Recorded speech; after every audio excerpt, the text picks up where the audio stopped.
Santa Monica, our urban community forest, we have approximately 32,771 trees within our city borders.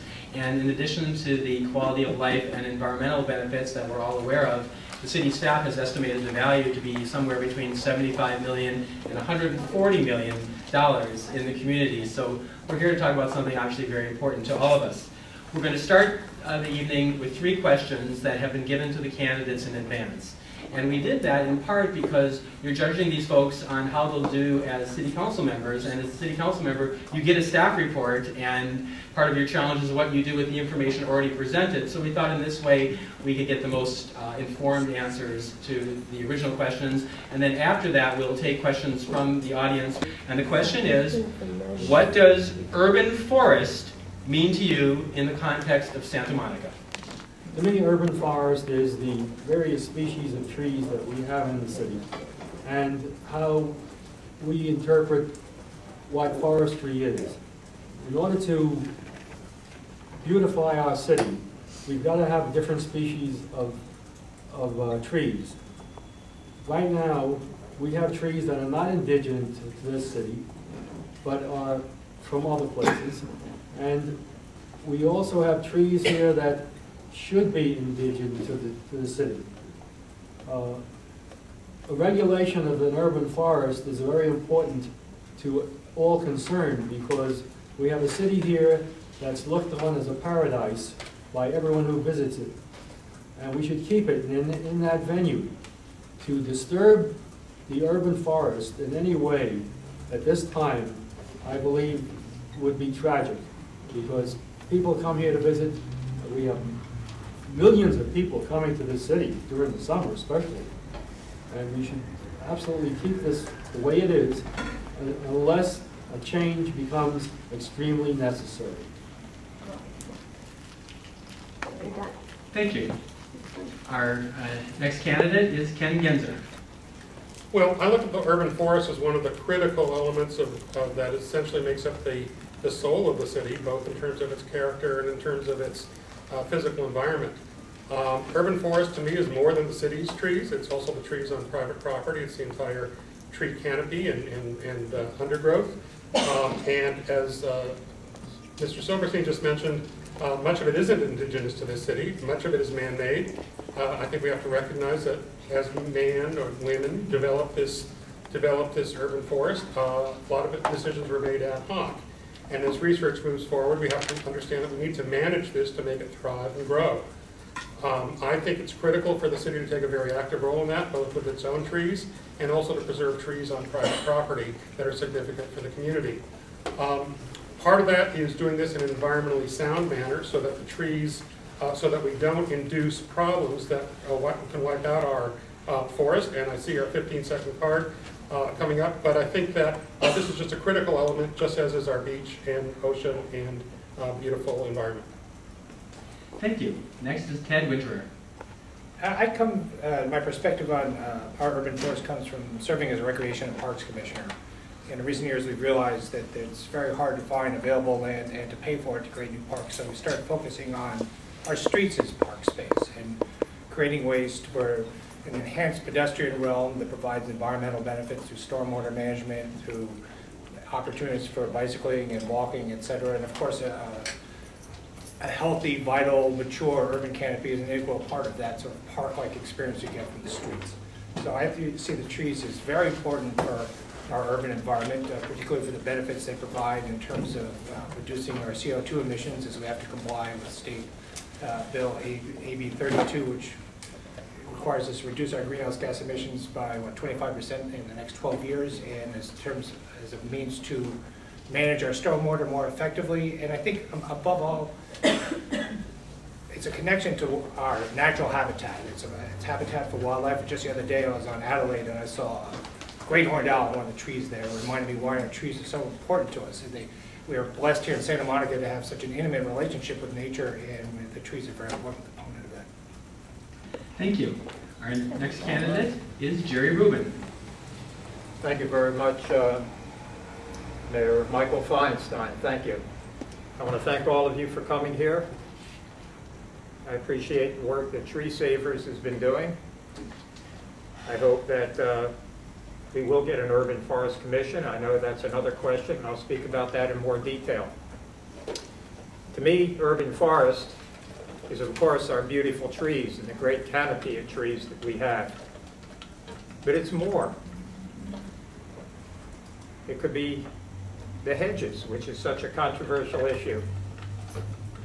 It could be parks that we could create, underground parking structures. You could have community parks on top, community greens, shared green spaces, tucked away on the inside of residential blocks. Many things could be included in our thriving urban forest. I hope that if we create, and we should create, an urban forest commission, that good people from all over the community can work with the city council and city staff to really evaluate what is an urban forest. And I would say with good people working on it, good environmental group leaders, people like Andy Lipkiss from Tree People. There are things that haven't been evaluated as yet that should be and will contribute to the beauty of Santa Monica. They say our trees are our second most important resource. Thank you, Jerry. We should take that to heed. Our next candidate is Linda Armstrong. Yeah, I think that we should have more parkland here in the city of Santa Monica. I'm thinking specifically the old Rand Corporation property. They're turning it into a new civic center. They could have half of it at least, parkland and places for people to bicycle and to picnic. And I think that we should preserve all of the trees that are here in Santa Monica and all of the parkland that already exists. That means not cutting down perfectly good, viable trees like they've been doing, like the city council has been doing. I don't know why they have been, but they've cut down a number of trees, and I wish they'd stop. I mean, they're ignoring the will of the people. People don't want trees to be cut down. They want more greenery, not less. I'd like to see Santa Monica have something like Golden Gate Park in San Francisco, even more so than they have now. So preserve everything you have. Thank you, Linda. And before our next candidate, I just want to ask all of our candidates, to the best of their ability, to project, since we don't have you on a microphone, to ensure that we get the best sound for the video game. Our next candidate is John Mann. I'd like to start out by saying I'm a little disappointed that over half of the candidates for city council didn't show up today, and also that it wasn't covered in the daily press today. It will be covered tomorrow, but that's not good enough. We all know that LA is a desert, and we're in the middle of a drought. So there's a pro and con to the issue of whether or not, what kind of trees we should have in the city. But what I'm really upset about is that our current city council all participated in the attempt to commit wholesale arboricide in this city. First, by trying to sneak it past the public and waging a public relations campaign to justify their actions by lying that the trees were diseased, and then they claimed that the trees were unstable, etc., etc. The truth is that only a very few trees were unstable, but most of those trees could have been saved. They also wanted to transplant some trees, which is ridiculous. When you have a 50-year-old tree, you cannot transplant it, especially to the airport. None of the trees were diseased, and the root systems of the ones that were a problem could have been dealt with, or at least an attempt could have been made before they were destroyed. That was what happened in this city, and there's a way that we could have had this discussion, and I'll talk about that later on because my time is running out. But right now, we have an enormous canopy in this city, and I'm going to do everything in my power to stop any more ficus trees from being destroyed. Thank you. Thank you. Our next candidate is Susan Hartley. Hi there, and thanks for coming this evening. Urban forest means trees in the city, of course. We all know that. I'd say our urban forest is deficient, and it's under attack. And urban forest means canopy to me, both private and public trees. And we have, in most parts of the city, like a 30% canopy. That gave us a failing grade on the sustainable report. Parts of Montana, which has the most trees, was only 75%. So we need to be having more and more trees. And people on the panel have hit on how important the trees are. These trees retain up to 1,500 1,500 gallons of stormwater runoff a year. They catch the rain in their leaves and they keep it. That keeps it from going down the drain.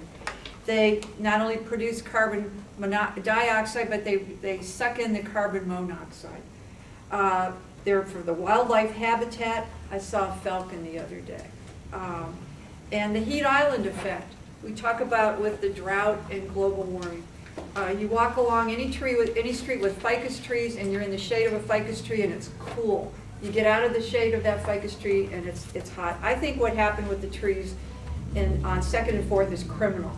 And that's attacking our canopy. It affects every one of us. And trees in Santa Monica are under attack. 300 carob trees are slated for removal. We need to have enhancement and preservation and keeping our old trees, not killing them. Thank you. And the last candidate for the first question will be Linda Piera-Avila. Hi, thanks everybody for being here. Trees are a touchstone to nature. In our modern cement-filled cities, trees connect us to nature. The Sustainable Urban Forest Coalition defines an urban forest as the aggregate of all vegetation and green spaces that provide myriad of environmental, health, and economic benefits for a community. Now, I would add that these benefits maximize the quality of life for us here in Santa Monica. The Center for Urban Forest Research reports that in addition to well-known environmental benefits, as many of my fellow candidates have mentioned, tree-filled neighborhoods also are safer, more sociable, and reduce stress. Each large tree adds 1% to the sales price of a home. Over the course of 40 years, 100 trees remove 12 tons of carbon dioxide a year. 100 trees catch 416,000 gallons of rainwater every year. 100 trees provide $261,000 worth of environmental benefits, which with the costs of $101,000 to account for planting, pruning, pest control, sidewalk repair, etc., for a net gain of $160,000. So, trees pay us back, both in aesthetics and in dollars. Thank you. So, all right, so Richard Bloom, good morning. And our first question for you today is, what does urban forest mean to you in the context of Santa Monica? Well, here in Santa Monica we have about 33,000 trees in our urban forest, and then there's thousands and thousands more on private property. So this is something that's largely been a creation of human beings over the years, because this was a grassy area in its natural habitat. But over the years we've had a lot of residential and commercial development here, and as part of that we've planted this beautiful treescape.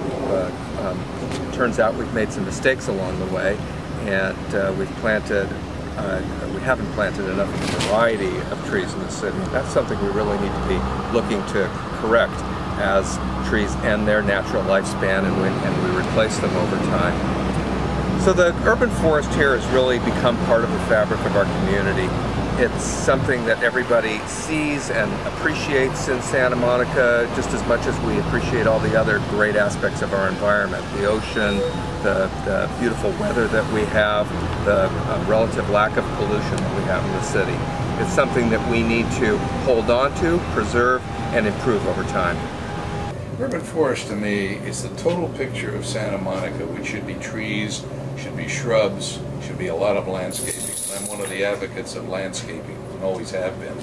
Along with urban landscaping, I'm one of those that got rid of signs, which is urban blight, which is the opposite of this. I believe that the more landscaping you have, the better it is. I don't think any building should be designed unless it is landscape. Excuse me. I think it's important that we not only keep it, but increase it, cherish it. And all houses should have it. I have 5 trees on my site, in my little house.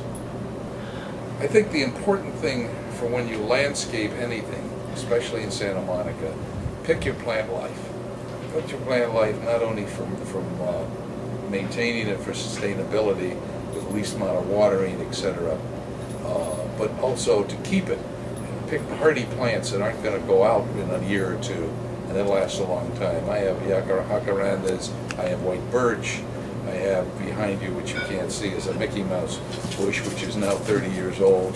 There's little Mickey Mouse plants. I mean, all of these add to the landscape and the ambiance is extremely important. Anytime you do what a lot of architects and developers want to do is build right down to hardscape, I oppose it and I always have. So I think it's important that you don't do that you have a lot of landscaping, because it's what makes Santa Monica what it is today and was in the past.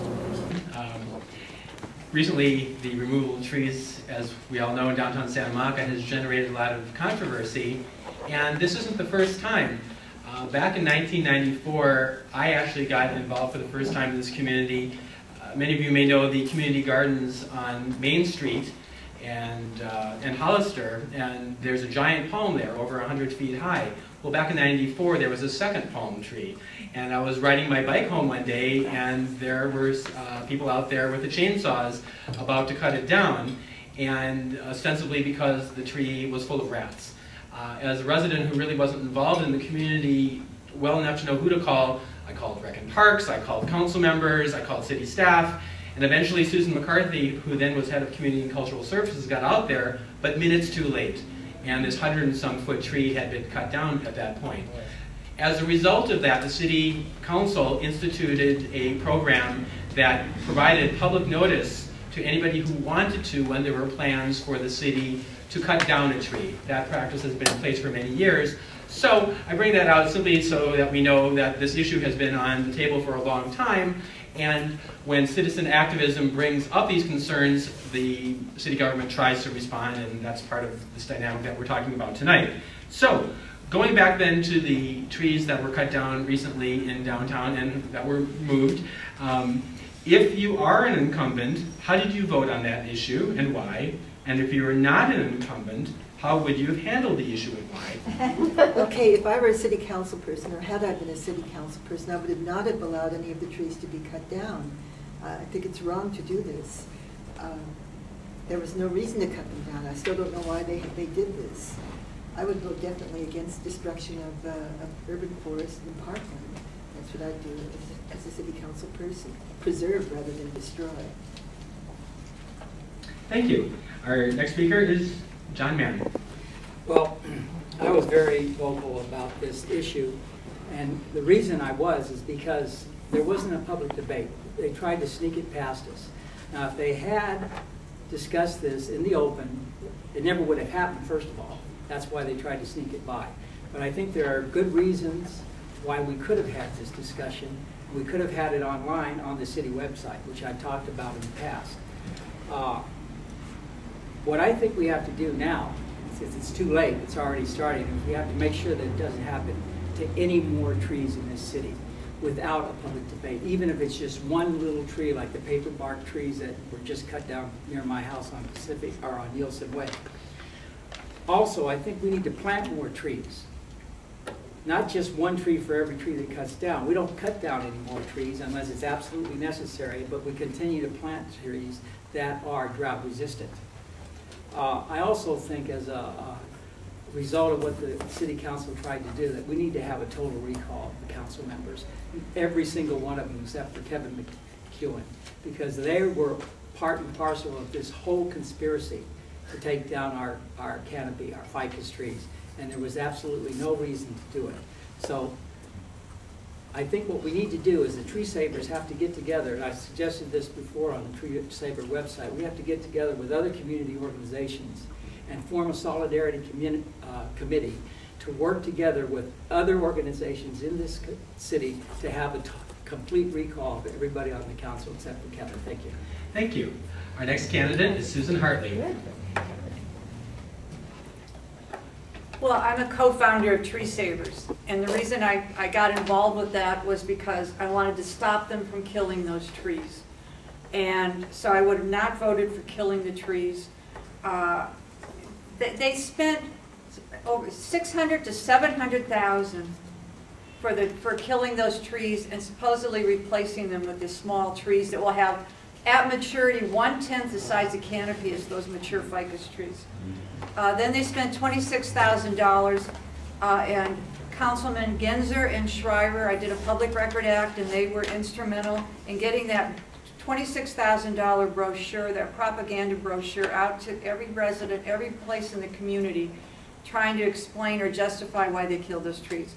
So those trees had another 100 years to live per Cal Poly San Luis Obispo. And they're saying 50-year-old trees need to go. It was just, like I said before, it was criminal. The trees, the council should have directed the staff. They should have known how important trees are to Santa Monicans. And they should have heeded. We had over 10,000 petition signatures. They said they didn't care how many petition signatures. They didn't care what the people came to council meetings and said. They had their own course of action. It was like the residents be damned. And that has got to stop in Santa Monica. Thank you. Our next candidate is Linda Piera-Avila.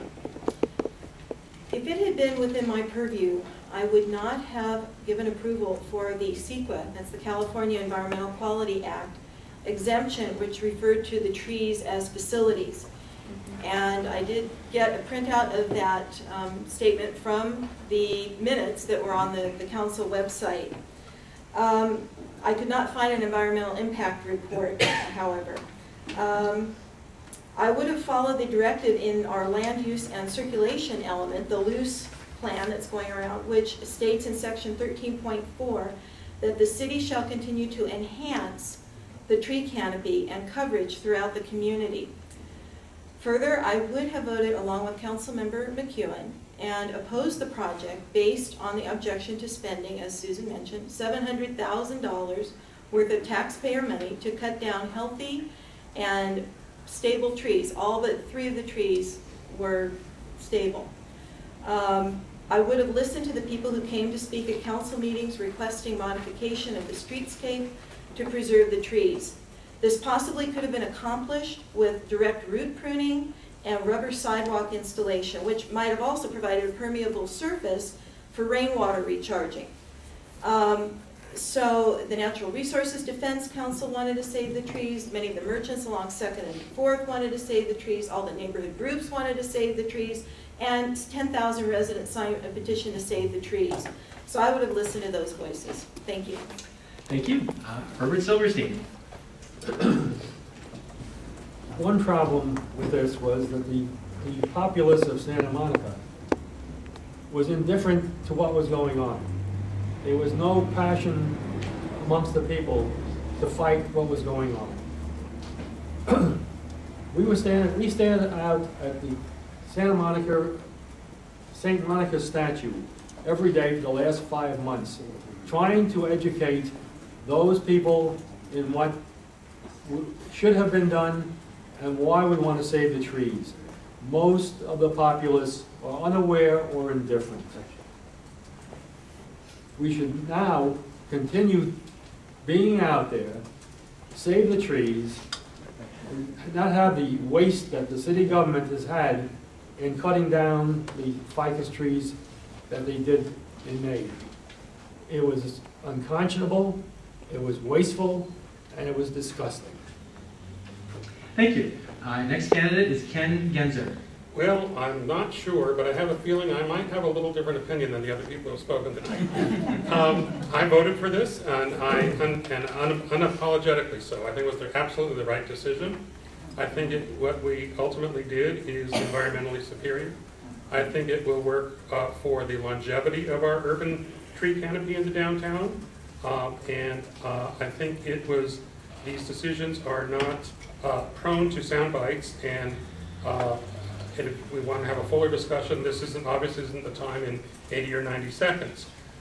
But I want to say that I personally did my own research in depth, reading as many studies as I could and talking with as many consultants as I could, including NRDC and Andy Lipkus, and also read all the available studies and determined, in my view, that this was the absolutely right decision, the environmentally superior decision, and I have no apologies for it. I think one of the issues of being a city council member is in trying to integrate all the information that's available and make a good decision. Sometimes these aren't, you cannot make your decisions simply based on popularity or what people want, although that certainly is a significant factor. Again, I'd be glad to go into more of the decision-making process that I went through and the complexity of the situation, but I absolutely believe it will be best. As someone talked about tree replacements, we're going to be replacing those that have been removed at a ratio of about 3.5 to 1. New trees in addition to those that are still standing. Thank you. Our next candidate is Ted Winkler. Well, if I'd been on the city council at the time the 2nd and 4th Street plan to come before that body, I would have opposed it, and not just on the issue of the trees. I feel that a lot of the study of the trees and why they should be removed was sort of done on the sort of analysis of risk management that you'd see done by an insurance actuary, and it didn't look into a lot of other factors and the benefits that trees provide us. But regardless of that, I think taking the trees out of the equation, it's a lousy plan. It doesn't do anything for cyclists. There's no provisions for bike lanes, no provisions for bike racks. In fact, the curb extensions that are proposed are an impediment to cyclists.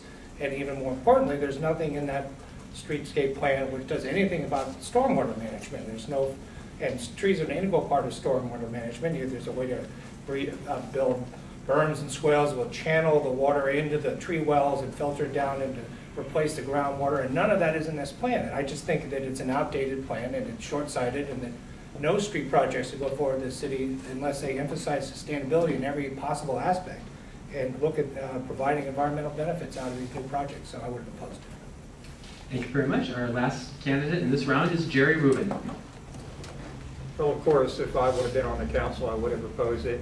And if I get on, I will help to make changes. And it seems kind of strange that, with all respect to the incumbents that aren't here, it's only the incumbents that voted to cut him down, while every other candidate that's running would have done and will do something different. I was at the Bayside District meeting a few years before. They originally proposed to cut down all the trees. And then there was a compromise proposal saying every other one. That's not good policy. The replacement trees, there was no neighborhood group meeting about that, and that should be changed, even if it's in the downtown district, and even if it's a special funding project, and I hope the city will change that. The merchants got 500 signatures and gave them to the new city manager, even before Treesavers started, and they ignored that. No one wanted the trees cut down. Even the consulting arborists of the city said most of them were not in real danger, and other independent arborists. And it seems strange that the city still has plans to uproot and remove 7 perfectly healthy ficus trees from the east side of 4th Street. I know Treesavers is going to appeal to them to change that plan. Thank you, Jerry. I voted on the issue after looking at it. First, I was the council member that said, hold it off, do not cut these trees till we get a full report and make sure that we've got all the reports in. So that helped stabilize it for a while. I believe that what we did was proper. I don't think the beginning of it was handled well, but I think in the long run it had to be done, because ficus trees, they drop branches, people can get killed, and once they have identified it, there's a liability to the city. Now, I think the bad news is we should look at this from an urban planning standpoint and stagger this so it doesn't happen again like it happened. But was it right to do? Yes, we had to do it. And the argument that also came out is, why aren't we planting bigger trees rather than the small ones? Because you don't have the room. When you're talking about a 36-inch or a 48-inch box, that means a 3-foot square that can fit in, and you only have so much room with the ficus. And they're tearing up our sidewalks. They are a bad tree to plant from a standpoint of what they do to the urban sidewalks, etc. They're a great tree for a canopy. Just wonderful. My neighbors on 22nd Avenue, and they grow over each other, and they're wonderful. But we have to be able to look at this whole situation, as we did, and then make a decision. And it was a tough decision, but I think there was a lot of emotions that ran high on both sides, and I think a lot of it was misinformation planted that we're going to barren streets and all of that, and that is not what we had in mind. This is an issue that goes back several years now. It was originally came to the council as a series of streetscape improvements for 2nd and 4th Streets, and it included trees. At that time, the folks who were involved decided that they felt it was best to replace all of the trees, that became controversial over time, and little by little, through discussions in the community, the plan changed until the final plan, where relative to the original plan, only a nominal number of trees were to be removed. And a number of those were identified ultimately as actually having some serious structural or other problems that I think it was either 2 or 3 series of experts looked into and validated were very serious problems that could lead to the failure of the trees and perhaps injury to people or property damage. And under those circumstances, we really had no option but to go ahead and remove the limited number of trees. I think the total number of trees that were permanently removed was 23, and there are some trees that have been boxed up and removed. The interesting thing about ficus trees is that they're really misplanted in most of the places they're planted here in the city of Santa Monica. They really need to be in a place where their roots can spread and thrive, and a large number of them are beginning to fail because of their age and the fact that we've been pruning them and cutting their roots, and that's made it incumbent upon us, looking to the future, to do a much better job in determining what we plant and where we plant it. In the year 2000, the City of Santa Monica, the City Council approved a Community Forest Management Plan, and now work is underway to create a Community Forest Master Plan that would govern the city's tree planting and removal policy for the next 50 years. Among the key trade-offs involved in the creation of that plan will involve the issue of what happens in the streets and neighborhoods where existing trees are nearing the end of their lives, and or where trees like the ficus have roots that are displacing hardscape at fast rates, resulting in the city paying out large claims in trip and fall cases. Keeping the trees in place clearly have quality of life benefits, like providing tree canopies, and environmental benefits like cleaning the air of CO2. However, as responsible stewards for the city's future, we must also be planning to renew and regenerate the community forest for future generations. Already the city has done an assessment on carob, eucalyptus, and date palm trees, and then this past February, the council considered a staff report and a memo from Tree People Executive Director Andy Lipkiss, and then gave direction to the staff to make recommendations regarding implementation of revised procedures for analyzing appropriate mitigations for replacing city trees, which is a technical way of saying, let's figure out what the next steps are. So, with that as an introduction, the question, number 3, is, what factors would you weigh in deciding which streets and neighborhoods would have their existing trees removed in order to renew and regenerate Santa Monica's urban forest? Or if you would not want to remove them, why not? And do you support establishment of a Santa Monica Tree Commission as part of this process? It's a long question. Okay, first of all, I would work to unite experts and the affected neighborhoods in the decision-making process. I would conduct open workshops with community input that are adequately publicized. In the Community Forest Management Plan, objective number 5 states, quote, the development and implement a public education program on the community forest to promote the awareness of public trees.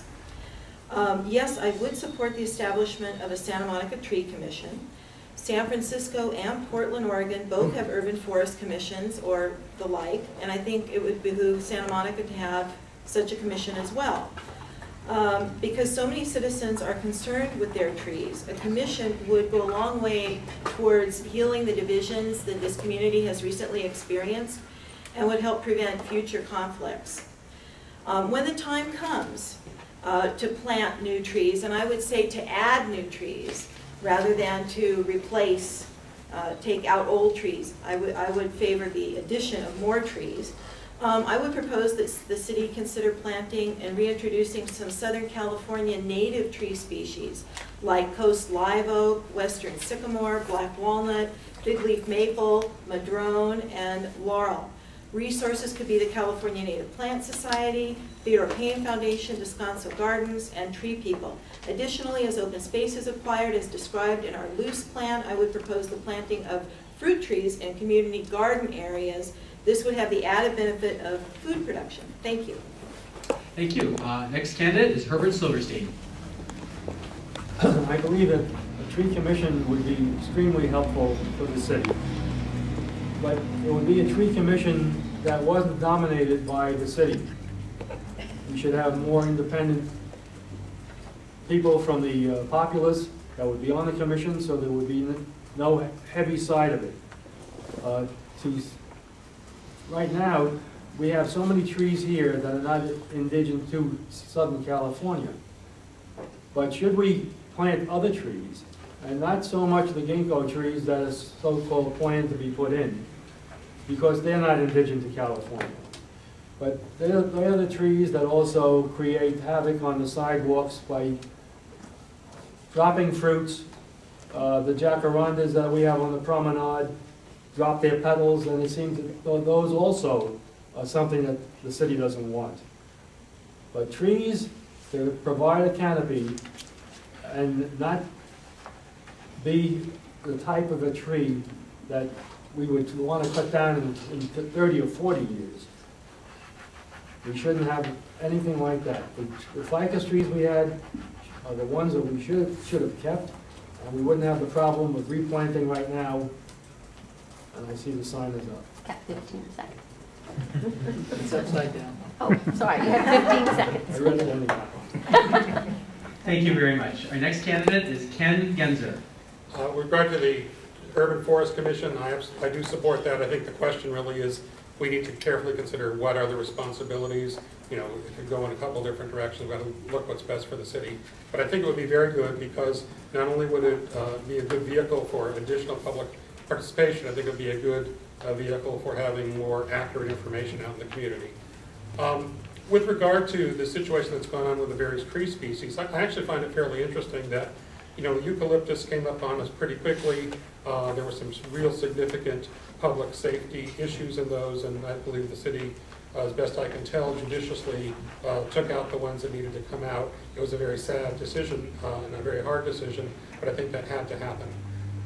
Interestingly, with the Canary Island palms, we had a memo went out. It was out circulated publicly. I got no inquiries about that. I know I asked staff a lot of questions about it before I kept, you know, when I acquiesced to it, because I think they're just really magnificent trees. But there just was no interest from the public about that. But I think it was very significant. But unfortunately, because of the single species and high concentrated locations, certain kinds of diseases were starting to take over some of them. We had to remove the sick ones to preserve the good ones. I'm going faster. One of the things that was left out of the question was public safety, and I think that has to be considered. What also has to be considered is the physical area that's available for the replacement trees, so that the new trees can indeed thrive and don't create problems for future generations. Thank you. Our next candidate is Ted Widmer. Currently in the city, the focus of the decision on whether or not to remove a tree seems to be based on two issues, one of which is risk management and public safety, and the other which is having diversity of tree species.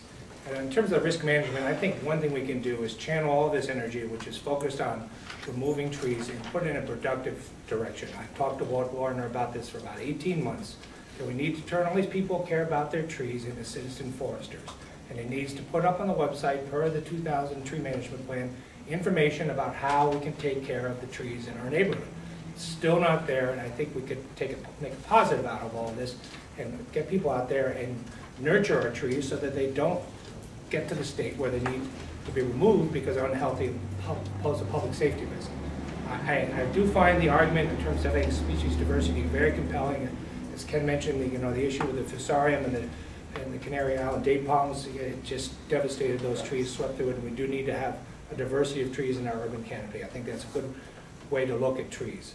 I do think that in the future we ought to look at trees more in a more widespread manner when we talk about taking them out and evaluate the economic and the environmental and the emotional benefits they provide. I mean, we all know we care about our trees. They're an important part of the fabric of our neighborhood. And then, of course, I do support the formation of a tree commission. I do hope that it might extend its reach into looking at sustainability issues and other aspects of our streets besides just the trees. Thank you. Our next candidate is Jerry Rubin. Thank you very much. Well, first of all, we need an enhanced new tree planting policy, not an enhanced tree relocation policy or tree destruction policy. LA is proposing 1 million new trees, and all we could come up with is 500. You would have figured we could at least get 1,000 or a couple thousand, if not more. We need to preserve the shade canopy. We're lucky to have those trees. They've served us well for so many decades. Be really careful about removing them. The Disabilities Commission approved creation of a tree commission. The Environmental Task Force approved it. Treesavers is going around getting further endorsements. The Landmarks Commission seems supportive. Many community leaders, and I'm glad the council voted to start the process. I was disappointed that Council Member Robert Holbrook voted no, but there were 4 votes, and Elaine Polachuk, that is Walt Warner's boss, seems supportive of doing the process the way they did for the Disabilities Commission, and that was a fair process. Appointing a task force, which I urge all of you to be part of, and they will take ads out in the paper hopefully soon to be part of that. So the dialogue is starting, and hopefully a tree commission can explore all these issues. As far as taking trees out, it should be in large part an enhanced process, including more of the neighborhood groups in the community. Thank you very much. Our next candidate is Linda Armstrong. Yeah, I'm all for an urban forest or a tree commission as long as there's a guarantee of public input, but they won't ignore the will of the people like the council has done. There'd have to be some kind of guarantee. And my feeling about removing trees, if they're a danger to the public, it would have to be a really proven danger to remove trees, not just an excuse.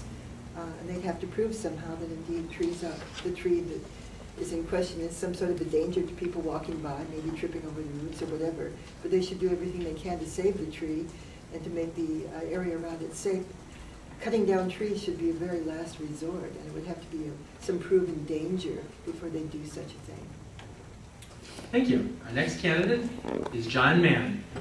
First of all, I don't trust a commission. I'm not saying I'm against having a commission, but look what happened when we took our case to the Landscape Commission.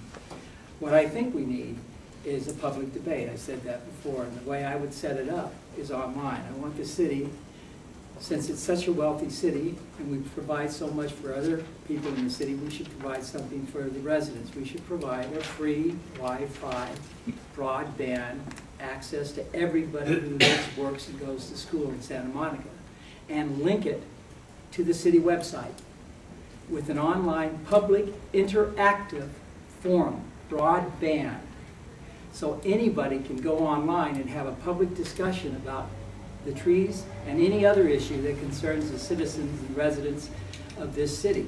And the way to set that up is to have committees of citizens who volunteer their time to create forums and to moderate them so there's no flaming and personal attacks and long-winded rants. It can be done. And I've described this in past elections and nobody's listened, but now is the time because we're in the 21st century now. And politicians all around the country are using blogs. So it's time for the city of Santa Monica to get in the vanguard and to jump on this bandwagon and make this available for free for everybody that lives, works, and goes to school here. Thank you. Our last candidate of this round is Susan Hartley. I find the concept of trying to decide which streets and neighborhoods would have their existing trees removed to be so backwards. No neighborhood should have their existing trees removed. There shouldn't be this logging of our neighborhood trees. I'm for a diverse urban forest. We have a diverse urban forest now. You walk around this city, there are all kinds of trees. To renew our urban forest, because trees do eventually die, just like all of us. To renew our urban forest, why not plant trees between our existing trees? And so we have these young trees growing under with the protection of the older trees. Let trees live out their lifespan. Ficus trees, 150 years, and the city wants to cut down 50-year-old ficus trees. Carob trees, okay, so making maximization of tree canopy a primary objective of the street program.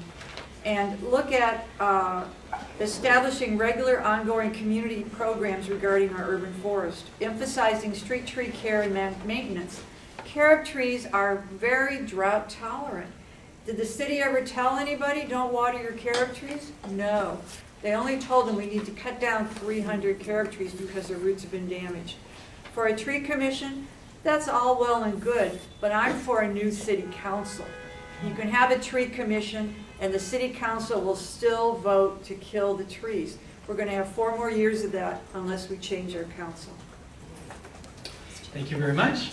Well, we back in February, at my request, directed staff to come back with some changes in how we evaluate our treescape, and that came about because Councilmember O'Connor and I had a discussion with Andy Lipkus from Tree People, and he had some very specific suggestions on how we could better integrate our sustainability goals and look at trees basically using a point system where we evaluate all the different attributes that trees have and look at them in that context as part of the ecosystem, and then choose how we replace and what trees we then utilize to replace the existing treescape when it's necessary. And of course it goes without saying, since I helped bring it to the council, that it's something that I support. I also support the request I treat the request of those who are asking for a tree commission as a request for broader and better public input on the subject of the urban forest. And that's something I strongly support. It's very clear to me that we can beneficially use more public input, and I think that this new paradigm that we're talking about, this new system of evaluating trees, gives us the opportunity to get broader public input and bring about a better consensus in the community about the future of our urban forest. Well, first of all, the master plan is important. The fact that we can look at all of the trees and prejudge on what has to happen and stagger it. You don't go in and wipe out a whole street. That way we can do a few trees here and a few trees there, and it's not felt. It's felt but not felt. And we've got to do that, and we've got to get off of this that we must change trees just because somebody likes a different species. And I think that's one of the faults. That's first of all. I think before we do a tree commission, commissions are expensive. They take a lot of time, they take a lot of staff work. We have a tight budget. We are in a recession, as everybody knows. I think what we need to do is start out, and I'm a firm believer, and set up a ad hoc committee to work with the Recreation and Parks Commission and be should I say, ad hoc to them and see where it goes and what we need before we just form another commission that really runs amok, and then we've got another problem on our hands. And I think that's important, and I think they can do an excellent job at tying it to Recreation and Parks, which is the logical sense of this. So I think it's important to look at that. Between that and the master plan and staggering how we take on trees and why, will make the public more aware. And I think having the public educated and aware will take a lot of the damage out of it.